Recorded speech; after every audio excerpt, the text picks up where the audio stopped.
Student, स्वागत है आपका आपके यूट्यूब चैनल आरएस क्लासेस में। आज हम प्रेम और सौंदर्य से भरी हुई बिहारी के द्वारा रचित सौंदर्य बोध कविता को समझेंगे। मगर इसके पहले यदि आप मेरे चैनल पर नए हैं तो डिस्क्रिप्शन बॉक्स में मेरे चैनल की लिंक दी हुई है। प्लीज़ आप सब्सक्राइब कर लीजिए, ज़्यादा से ज़्यादा लाइक और कमेंट्स कीजिए, क्योंकि आपके लाइक और कमेंट ही मुझे ज़्यादा ऊर्जावान बनाते हैं और मैं बेहतर से बेहतर काम करने के लिए प्रेरित होते रहती हूँ।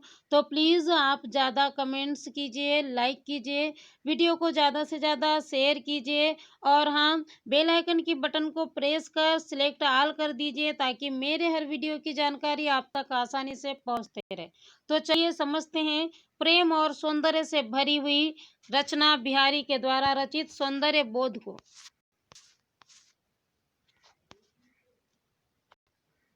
हम बिहारी के द्वारा रचित सौंदर्य बोध कविता को समझे इसके पहले हम बिहारी का जीवन परिचय समझ लेते हैं। बड़ा ही महत्वपूर्ण जीवन परिचय। बार बार एग्जाम में एक तो जीवन परिचय या फिर इससे संबंधित वस्तुनिष्ठ प्रश्न पूछे जाते हैं।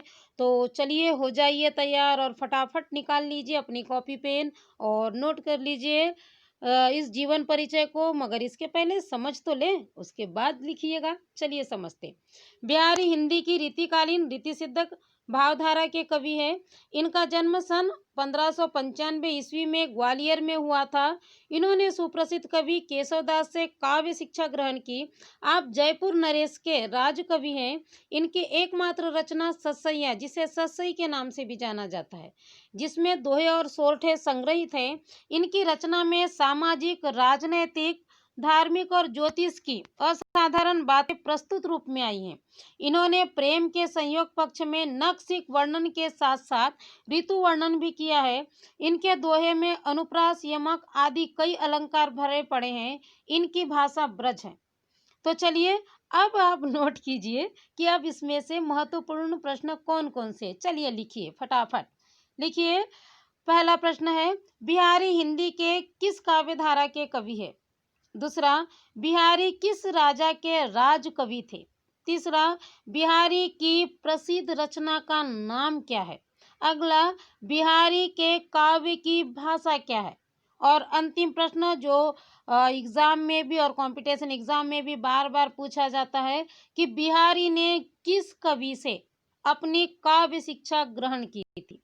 यदि आपने जीवन परिचय को अच्छे से समझा है तो आपसे आंसर बन जाएंगे, और आंसर बनेंगे तो प्लीज़ कमेंट्स बॉक्स में इन सारे प्रश्नों के आंसर जरूर लिखिएगा।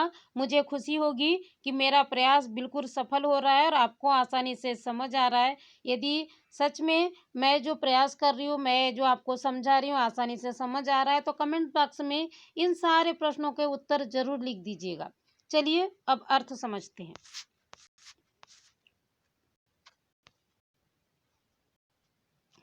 सोहत ओढ़े पितुपटु, श्याम सलोने गात, मनो नीलमणि शैल पर, आतप परियो प्रभात। प्रसंग लिख लीजिए।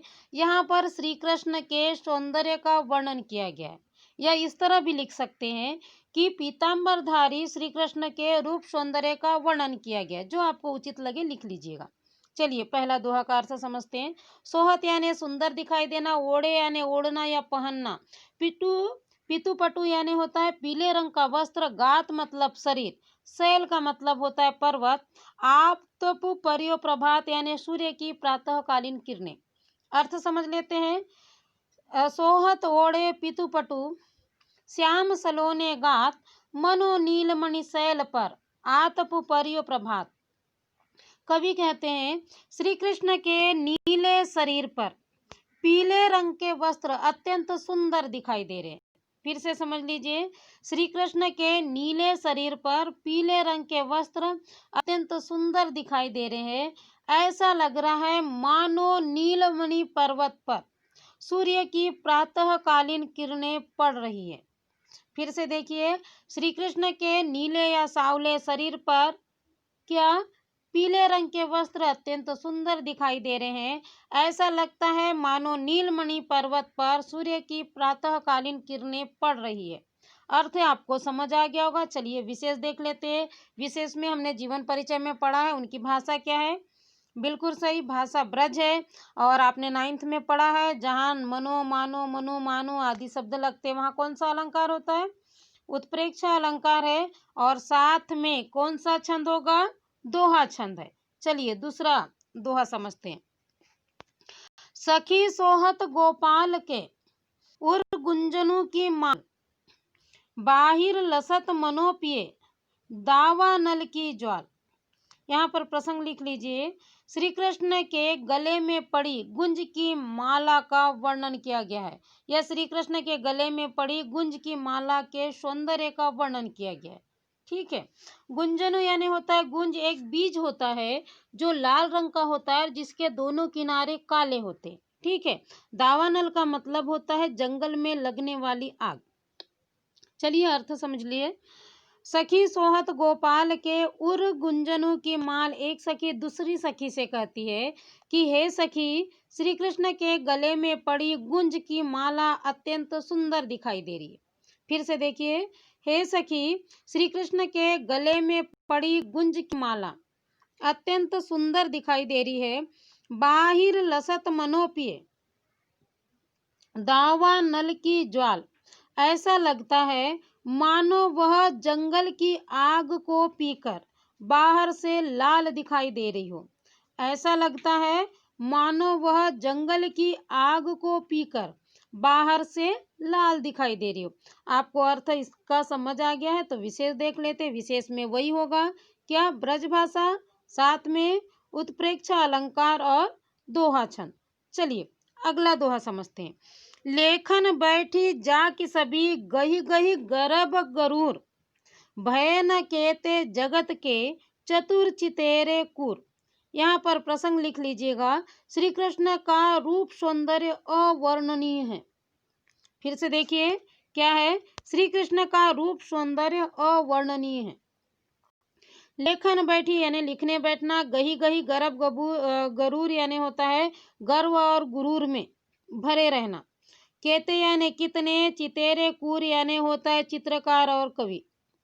दोनों लाइन का अर्थ देख लीजिए कि संसार के कितने ही चतुर चित्रकार और कवि ने श्री कृष्ण के सौंदर्य का वर्णन करना चाहा, फिर भी वे मूर्ख ही साबित हुए।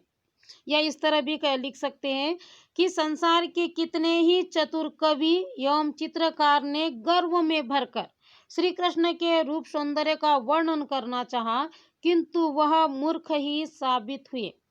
विशेष देख लीजिए। गही गही में क्या होगा? अनुप्रास अलंकार, साथ में पुनरुक्ति प्रकाश अलंकार, दोहा छंद एवं ब्रज भाषा। मुझे पूरी उम्मीद है आपको ये तीनों दोहों के अर्थ आसानी से समझ आ गए होंगे। चलिए अगला दोहा समझते।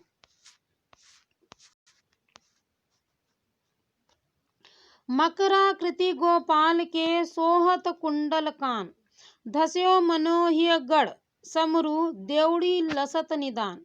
प्रसंग लिख लीजिए। यहाँ पर श्री कृष्ण के कानों में पड़े मछली के आकार के कुंडल का वर्णन किया गया है। ठीक है। या इस तरह भी लिख सकते हैं कि श्री कृष्ण के कानों के कुंडल के सौंदर्य का वर्णन किया गया। आपको जो उचित लगे लिख लीजिए। मकराकृति यानी मछली के आकार का, सोहत यानी सुंदर, धसो यानी प्रवेश करना, यह मतलब हृदय, गढ़ यानी दुर्ग, देवड़ी यानी दरवाजा। ठीक है। लसत यानी दिखाई देना। अर्थ समझ लेते हैं। मकराकृति गोपाल के सोहत कुंडल कान, नायिका अपनी सखी से कहती है कि हे सखी, श्री कृष्ण के कानों में मछली के आकार के कुंडल अत्यंत सुंदर दिखाई दे रहे हैं। फिर से समझ लीजिए। हे सखी, श्री कृष्ण के कानों में मछली के आकार के कुंडल अत्यंत सुंदर दिखाई दे रहे हैं। धस्यो मनोह्य गढ़ समरु, देवड़ी लसत निदान, ऐसा लगता है मानो वह क्या कर चुके हैं? दुर्ग पर विजय प्राप्त करके उन्होंने क्या किया है? अपना पताका फहरा दिया है। ऐसा लगता है मानो उन्होंने क्या किया है? दुर्ग पर विजय प्राप्त करके अपना पताका फहरा दिया है। विशेष लिख लीजिए। विशेष क्या होगा? वही ब्रजभाषा, दोहा छंद, साथ में क्या होगा? उत्प्रेक्षा अलंकार। पांचवा दोहा समझते हैं। नी को लसत लिलार पर, टी को जरित जरा है, छवि ही बड़ा वत रवि मनो, शशि मंडल में आए। फिर से देखिए, नीको यानी होता है अच्छा, लसत यानी दिखाई देना, लीलार यानी माथा, जरित जरा यानी रत्नों से जड़ा हुआ, रवि यानी तो जानते हैं पर्यायवाची है सूर्य का, शशि यानी चंद्रमा। नी को लसत लीलार पर, टी को जरित जराए। नायिका अपने सखी से कहती कि सखी, श्री कृष्ण के माथे पर जड़े रत्नों से जड़ा हुआ टीका अत्यंत सुंदर दिखाई दे रहा है। फिर से देखिए, हे सखी, श्री कृष्ण के माथे पर रत्नों से जड़ा हुआ टीका अत्यंत सुंदर दिखाई दे रहा है। छवि ही बढ़ावत रवि मनो शशि मंडल में आए। ऐसा लगता है मानो सूर्य स्वयं चंद्रमंडल में आकर अपनी शोभा बढ़ा रहा है। फिर से देखिए, क्या कहती है नायिका अपनी सखी से कि हे सखी, श्री कृष्ण के माथे पर रत्नों से जड़ा हुआ टीका अत्यंत सुंदर दिखाई दे रहा है। ऐसा लगता है मानो सूर्य स्वयं चंद्रमंडल में आकर अपनी शोभा बढ़ा रहा है।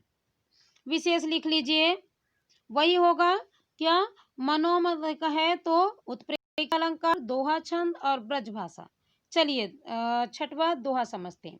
झीने पट में झिलमिली झलकती ओप अपार, सुरतरु की मनु सिंधु में लस्ती सपल्लव डार। इसमें प्रसंग लिख लीजिए, नायिका के अंग सौंदर्य का वर्णन किया गया। झीने पट यानी होता है एकदम पतला बारीक सूतों से या धागों से बुना हुआ। अपार यानी अत्यंत। ओप मतलब सुंदरता। सुरतरु यानी काम वृक्ष। ऐसा माना जाता है कि हमारे इसमें कि जो धार्मिक ग्रंथ है, हिंदुओं के धार्मिक ग्रंथ, उसमें इस तरह का माना जाता है कि कल्प वृक्ष एक वृक्ष होता है, कल्प वृक्ष देवताओं के पास, और उस वृक्ष में के नीचे जो भी व्यक्ति बैठ जाता है या उससे जो भी मन्नत मांगता है तो वो उसकी पूरी हो जाती है। लस्ती का मतलब दिखाई देना, सपल्लव यानी पत्ते सहित, सिंधु का मतलब होता है समुद्र। चलिए अर्थ समझ लीजिए। झीने पट में झिलमिली झलकती ओप अपार, बारीक धागों से बने हुए वस्त्र में नायिका का शरीर अत्यंत सुंदर दिखाई दे रहा है। फिर से समझिए आप, बारीक धागों से बने हुए वस्त्र में नायिका का शरीर अत्यंत सुंदर दिखाई दे रहा है। सुरतरु की मनु सिंधु में लस्ती सपल्लव डार, ऐसा लगता है मानो कल्प वृक्ष की डाल पत्ते सहित समुद्र में खेल रही हो। ऐसा लगता है मानो कल्प वृक्ष की डाल पत्ते सहित क्या कर रही हो, समुद्र में खेल रही हो। अर्थ बिल्कुल आपको आसानी से समझ आ गया होगा। यदि समझ आ गया तो विशेष भी लिख लीजिए। क्या होगा, झलकती झिलमिली में अनुप्रास अलंकार होगा, साथ में क्या होगा, मनु लगा हुआ है तो उत्प्रेक्षा अलंकार और दोहा छंद। इस तरह मुझे पूरी उम्मीद है कि आपको ये जो 6 दोहे हैं इनका अर्थ आसानी से समझ आ गया होगा। चलिए अगला दोहा समझते हैं।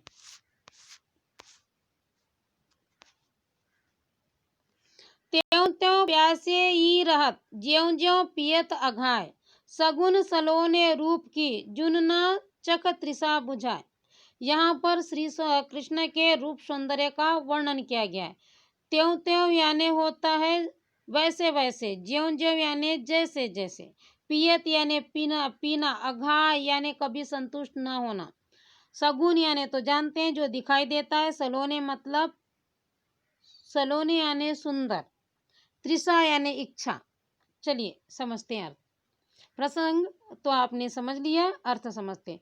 त्यों त्यों प्यासे ही रहा, ज्यों ज्यों पियत अघाय। नायिका अपने सखी से कहती है कि हे सखी, मेरे ये नेत्र जैसे जैसे श्री कृष्ण के रूप सौंदर्य को देखते रहते हैं, उस उनके रूप सौंदर्य को पीते हैं, वैसे वैसे वो और अधिक प्यासे होते जाते हैं। फिर से देखिए क्या कहती है नायिका अपनी सखी से कि हे सखी, मेरे ये दोनों नेत्र जितना अधिक श्री कृष्ण के रूप सौंदर्य को पीते हैं या पान करते हैं, वैसे वैसे ये और अधिक प्यासे होते जाते हैं। जुनना तृषा बुझाए, इनकी प्यास कभी भी नहीं बुझती है। ठीक है, हे सखी, मेरे ये दोनों नेत्र जैसे जैसे या जितना अधिक श्री कृष्ण के रूप सौंदर्य का पान करते हैं, वह उतने ही अधिक क्या हो जाते हैं, वो संतुष्ट नहीं होते या उतने ही अधिक क्या हो जाते हैं, प्यासे रह जाते हैं। यदि आपको अर्थ समझ आ गया है तो विशेष भी आप समझ लीजिए। त्यों त्यों ज्यों ज्यों में क्या होगा? पुनरुक्ति प्रकाश, साथ में अनुप्रास अलंकार और ब्रजभाषा, साथ में क्या होगा? दोहा छंद। चलिए 8वां दोहा समझते हैं। तो पर वारो उर्वशी सुनी राधिके सुजान, तू मोहन के उर्वशी है उर्वशी के समान। यहाँ पर राधा के सौंदर्य का वर्णन किया गया। तो पर वारो यानी नेछावर करना, उर्वशी यानी एक उसे क्या कहेंगे, जो देवराज इंद्र की राज नर्तकी थी, अत्यंत सुंदर थी, उर्वशी, है ना। और सुजान का मतलब जानते हैं, एक उर्वशी यानी होता है उर्वशी नामक माला, और एक उर्वशी का मतलब होता है हृदय में बस जाना। आप देख रहे हैं एक ही शब्द बार बार आ रहा है। मैं बाद में अर्थ बताने के बाद आपसे जरूर पूछूंगी कि यहाँ कौन सा अलंकार है, क्योंकि आप 9th क्लास में इस अलंकार को पढ़ चुके हैं। तो पहले अर्थ समझ लेते हैं। तो पर वारो उर्वशी सुनी राधिके सुजान। एक सखी अपनी दूसरी सखी से, या इस तरह भी कह सकते हैं कि एक गोपी राधा से कहती है कि हे चतुर राधा, तुझ पर मैं उर्वशी माला को क्या करती हूँ? नेछावर करती हूँ। हे चतुर राधा, मैं तुझ पर क्या करती हूँ? या तुम पर उर्वशी माला को नेछावर करती हूँ। तू मोहन के उर्वशी है उर्वशी के समान। कहते हैं कि तुम उर्वशी के समान सुंदर होने के कारण मोहन के उर में या हृदय में बस गई हो। फिर से देखो, हे चतुर राधा, मैं तुम पर उर्वशी माला को नेछावर करती हूँ, क्योंकि तुम उर्वशी के समान सुंदर होने के कारण क्या हो? श्री कृष्ण के उर में या हृदय में बस गई हो। अब विशेष मैंने पहले ही कहा था, आपसे पूछूंगी कि विशेष क्या होगा। आप सबने 9th में पढ़ा है, मैं तो बताऊंगी ही, मगर इसके पहले आपने अपने मन में कल्पना कर ली होगी कौन सा अलंकार होगा। सोच लिया आपने? यदि आपने ये सोचा है कि यहाँ माफ कीजिए, यमक अलंकार है, तो आप बिल्कुल गलत नहीं, आप बिल्कुल सही है। क्योंकि यहाँ उर्वशी शब्द का बार बार उपयोग हुआ, और हर बार अर्थ जब अलग अलग हो तो वहाँ यमक अलंकार होता है। साथ में दोहा छंद है और ब्रज भाषा है। चलिए अब 9वां जो दोहा है उसे समझ लेते हैं। फिरी फिरी चित उतही रहतु, टूटी लाज की लाव, अंग अंग छवि छौर में, भयो भौर की नाव। यहाँ पर श्री कृष्ण के रूप सौंदर्य पर मोहित नायिका का मनोदशा का वर्णन किया गया है। ठीक है, फिर से देखिए, श्री कृष्ण के रूप सौंदर्य पर मोहित नायिका की मनोदशा का क्या किया गया है? वर्णन किया गया है। फिरी फिरी चित उतही रहतु, टूटी लाज की लाव। फिरी फिरी यानी बार बार, चित मतलब मन, उत यानी उधर, रहतु यानी रहना, लाज यानी लज्जा, लाव का मतलब होता है रस्सी, भौर यानी भंवर, नाव का मतलब तो जानते हो। नायिका अपनी सखी से कहती है कि हे सखी, मेरा मन बार बार श्री कृष्ण के रूप सौंदर्य की ओर खींचा जाता है। टूटी लाज की लाव, इसने तो लज्जा की रस्सी को तोड़ दिया है।